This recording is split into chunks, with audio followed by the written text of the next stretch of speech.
relives. That's how many people she healed, before the same community turned on her and marched her toward the fire. Buried deep in the coastal plantations of South Carolina is the story of an enslaved woman whose gift seemed almost impossible to explain. Fevers broke after her touch. Infections eased. Families whispered her name with a mix of awe and fear, until admiration turned into suspicion. By the summer of 1748, after a string of miraculous recoveries, the same households that had begged for her help now accused her of practicing forbidden arts. Then came the morning of August 14th, when the guards from the Georgetown District Jail opened the iron door to escort her to her execution. But the cell was empty. No shattered locks. No torn bricks. No tunnel. No helpers caught in the act.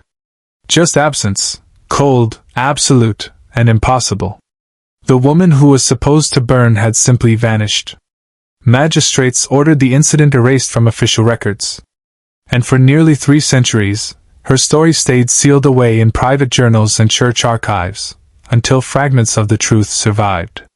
Tonight, we're going to follow those fragments back through time, because what happened next didn't just terrify one community. It terrified an entire system that depended on controlling who was allowed to know.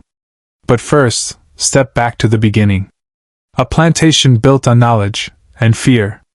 In 1731, the settlement that would become Georgetown sat along the Waccamaw Bay, surrounded by rivers that shaped the natural harbor of the Atlantic. The region was hot, humid, and brutal, where money and mosquitoes were both relentless. One of the biggest plantations in the area was Fairmont, covering nearly 800 acres of prime tidal land. Rice fields stretched inland for miles, engineered into geometric patterns. The main house stood tall, built with cypress wood and tabby walls, designed to catch every breeze. And behind those walls was an entire world built on enslavement, where the people most essential to survival were still treated as property. Jonathan Fairmont inherited the plantation young and wealthy, educated, ambitious, and anxious about status. His wife Catherine was even younger, and her health was fragile. Her cough worsened with time, and local doctors dismissed it as weakness of constitution. In that household, the enslaved community lived in cabins behind the main house, close enough to be summoned quickly, but far enough to keep propriety intact. Sarah arrives. Sarah arrived in early spring of 1731, sold from a plantation in Virginia after her previous owner died. The bill of sale described her as healthy and useful for domestic work, but it didn't mention the leather pouch around her neck, or the knowledge she carried, knowledge that couldn't be inventoried like a tool. She was observant, careful with her hands. And people didn't just notice her skill, they noticed how uncomfortable it made them to see someone paying too much attention to what others ignored. At first, she kept quiet, learning the rhythms of the plantation and the personalities that controlled it. But then, one worker, Thomas, cut his hand repairing a gate. The wound worsened quickly in the heat. The overseer wrote it down and did nothing. A doctor's time was expensive. Thomas showed the wound to Sarah one evening. And she didn't speak much. She examined it, then disappeared into the woods beyond the quarters. When she returned, she brought what looked like ordinary plants to everyone else, but her method was different. She crushed the right leaves, mixed them with clean water, and bound the paste to his wound. Within 3 days, the blackness retreated. Within 2 weeks, Thomas could grip an axe without pain. Soon, other people came to her with their illnesses, fevers, coughs, swelling joints, infections that weren't healing. She treated them at night, usually in silence. She never asked for payment. But people left small gifts anyway, rice saved from rations, scraps of cloth, carved wooden spoons. The main house notices. Eventually, what happened in the quarters began reaching the plantation center. In July, the overseer McCleasick became violently ill. He couldn't leave his small house near the mill. He arrived for 2 days while someone sent for the doctor. But the doctor was busy elsewhere. Time was running out.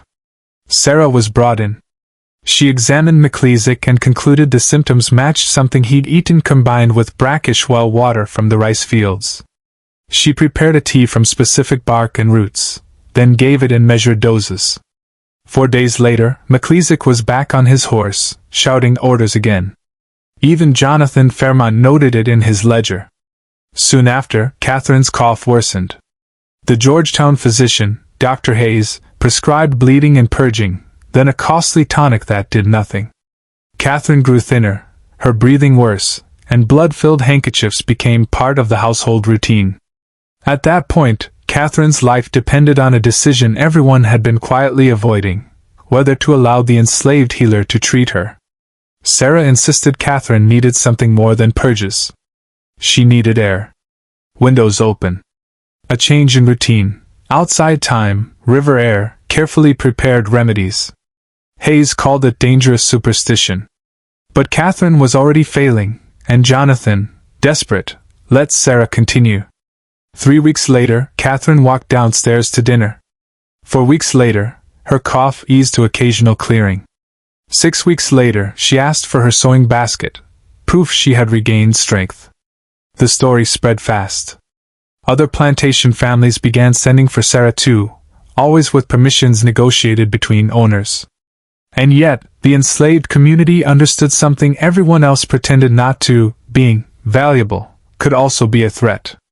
Because when enslaved people became too competent, when they made educated white men look ineffective, that didn't fit the social order. So Sarah kept careful records of the people she treated, survival marks on wood, including whether each patient was enslaved or free. By spring of 1748, she had treated 33 people successfully. Then came the 34th. Benjamin's death. Benjamin Fairmont, Jonathan's only son, was born in 1743. When Catherine raised him, everyone assumed she would stay childless no longer, and Benjamin became the future of the plantation. In April of 1748, at 5 years old, Benjamin developed a fever. Sarah examined him. She prepared remedies designed to reduce the fever and keep the illness from settling into his lungs. She coached others on precise timing and care. But Jonathan was panicked, and he summoned Dr. Hayes. Hayes arrived, assessed Benjamin, and prescribed bleeding, the kind of treatment that made sense only if you believed the body was something to drain, not support. Sarah confronted Jonathan directly. She warned that bleeding would weaken the boy. She begged him to continue what she had started. Hayes overheard the argument and escalated it into something bigger than medicine. He insisted Jonathan had to choose Sarah's plant superstitions or trained medical authority. Jonathan chose Hayes. And for the first time, Sarah was forbidden from entering the main house. Over the next days, Benjamin was bled repeatedly. His fever spiked. A rash appeared. Hayes interpreted it as proof the bad humors were being expelled. Then Benjamin couldn't keep down water. On the 5th day, Benjamin died. Catherine screamed. Jonathan drank. And Dr. Hayes collected his fee, leaving behind grief sharpened into rage. In the slave quarters, Sarah wept for a child she couldn't save, because she wasn't allowed to try. How mercy becomes witchcraft. Then the accusation began. At a dinner at the Thornton plantation, Hayes casually mentioned how Sarah's remedies seemed to work too well to be natural. He implied there must be something hidden, something dark. Soon whispers became certainty, and fear hardened into a plan. What if her cures weren't medicine at all? What if she was poisoning people slowly, until the timing was just right? What if Catherine had only improved temporarily to lull everyone into trust, before collecting the cost? Religious doubt turned into social panic. And in a society where enslaved people were barred from education, knowledge itself became evidence of crime. So on May 3, 1748, Jonathan filed a complaint accusing Sarah of practicing witchcraft, using diabolical arts to harm and kill. South Carolina didn't even have witchcraft statutes, but that didn't stop the investigation. The magistrate, convinced by fear and resentment, moved forward anyway. Sarah was arrested on May 5th. They searched her cabin. They removed the leather pouch from her neck. Inside were dried plants, small roots, a piece of quartz, and a handwritten notebook filled with plant drawings and notes. They claimed it proved occult knowledge. She was brought to Georgetown jail, shackled, unnecessarily cruelly treated, even though she offered no resistance. Trial without justice. The trial lasted 2 days in late May. Hayes testified that her methods violated natural law. Other witnesses described her as uncanny, claims that sounded harmless alone but turned into a portrait of someone beyond human ability. Sarah wasn't allowed to testify in her own defense. But the magistrate eventually offered her a question. When she spoke, she didn't claim magic. She explained her learning, passed down through her mother and her mother before that. She said every plant has properties. Every illness has patterns. She claimed she only watched and cared, not enchanted.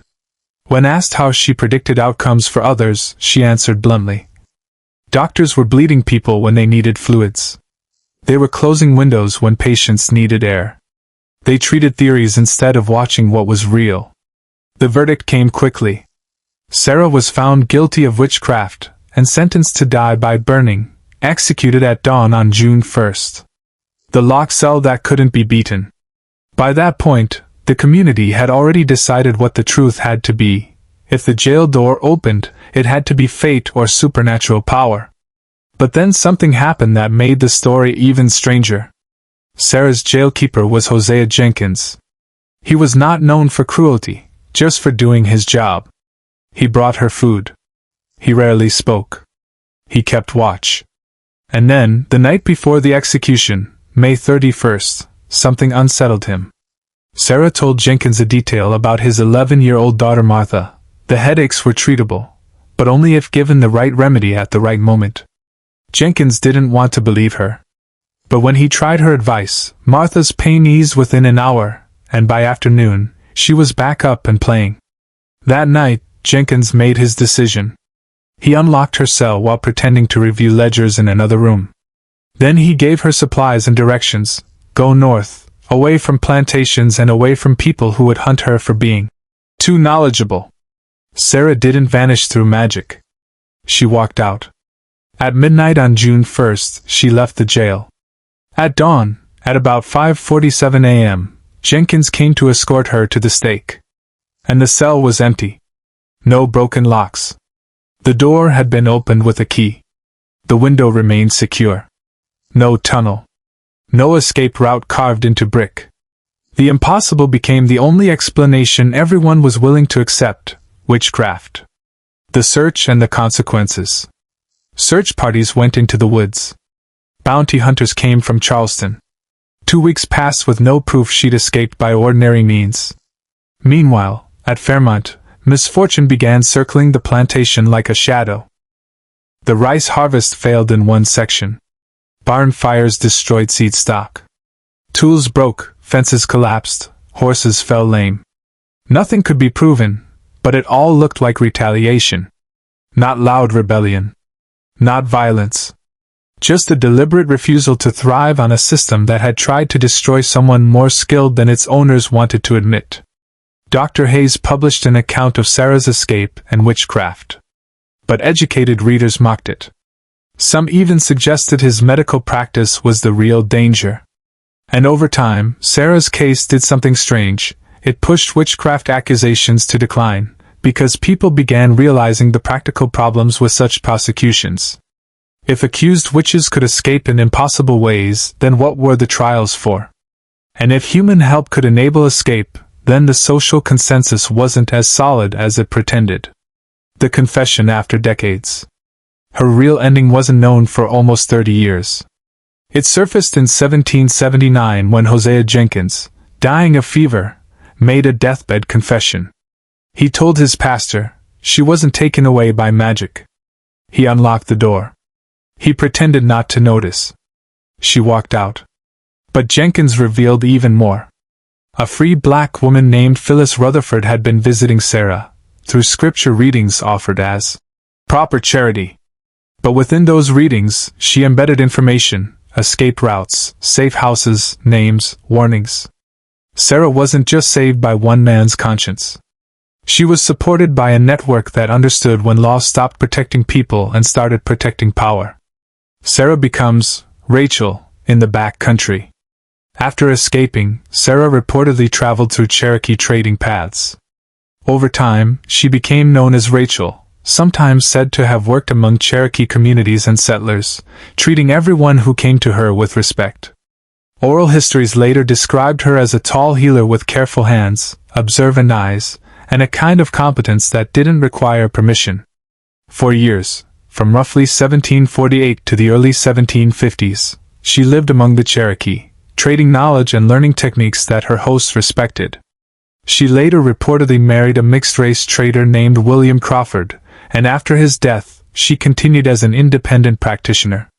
She kept writing, documenting remedies, seasonal changes, patterns, and patient observations. Her literacy, her record-keeping, her willingness to learn, were exactly the things enslavers tried to erase. When she died in 1764, her death was wrapped in the kind of communal care that official history rarely records.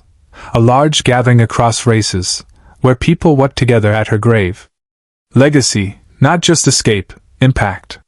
Sarah's story survived in records and in memory. Centuries later, historians would piece together fragments that pointed to one undeniable truth. She wasn't a witch. She was a healer, whose knowledge threatened a system that demanded ignorance. And her legacy wasn't just surviving the stake. It was the lives she saved, the people she trained, and the example of mercy, sometimes chosen quietly, over law. Because in the end, the question isn't only what happened to Sarah. It's what it means that her world tried to call competence evil, and what it says about the community that still chose to help her anyway.